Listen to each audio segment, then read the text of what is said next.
بسم الله الرحمن الرحيم. حبايبي عاملين ايه؟ كل سنه وانتم طيبين. الحمد لله بخير. بدون اي مقدمات ندخل في الموضوع على طول. نبدا بقى النهارده ان شاء الله. اول وصفات اللحمه عادي، يعني الوصفات البيزك خالص اللي هي سلق اللحمه بالبصل وشوربه ورز بشعريه، ما فيهاش اي افتكاسه. يعني هجيب لكم بقى المشهد الاخير.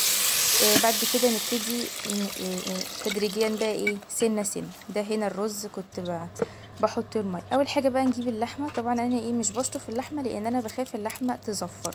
انا بعمل حاجه تانية، بحط لها ورق لوري، شويه روزماري، شويه ملح، وبصب عليها ميه وبسيبها تتنقع شويه. احطها في التلاجة تتنقع شويه، تتنقع كتير قوي اللحمه. هنا بقى بجيب البصل بقطعه جوليان. المفروض ان انا اقطعه بالسكينه بس لا، قالك ايه، مفيش، قالك اتصرف، فنتصرف بسرعه. المهم نقطع البصل جوليان، بصلتين نقطعهم تاني، نقطع بقيه البصل. مش هنخلص احنا اهو، الحمد لله. هنا بقى معلقه سمنه، ننزل باللحمه نعمل لها تشوك. عملنا اللحمه تشوك، بقيه اللحمه. طب والورق اللوري؟ لا خلاص بقى، مهمته خلصت. المهم ايه، لما تاخد لون من الوش الاول بعد كده تاخد لون من الوش التاني. اهي اخدت لون. المهم لازم ننشف الدم بتاع اللحمه عشان ما تزفرش وتطلع ده في الشوربه.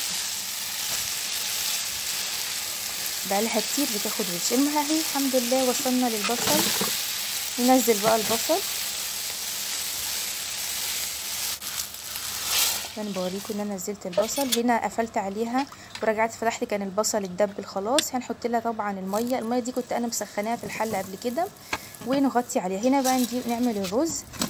مكعب زبده وبعدين شويه شعريه نحمرهم، مفيش اي افتكاسه، سهله، وشويه الملح. بعد كده ايه، ننزل بالرز. طب انتي ليه مش بتعمليه ني في ني؟ ده كان زمان بقى ايام ما كنت لسه بتعلم الرز، مع بعد تحط الميه وبعد كده نحط الميه تغلي نحط الرز. ده كان زمان. دلوقتي بنعمل كله في بعضه مره واحده. وبعدين ننزل الميه سخنه برضو مسخناها. هنا بقى ايه، بقلب اللحمه، وكنت قلبت الرز خلاص. هنا الرز اتشرب، كنت حاطط له الشياطه وخلاص.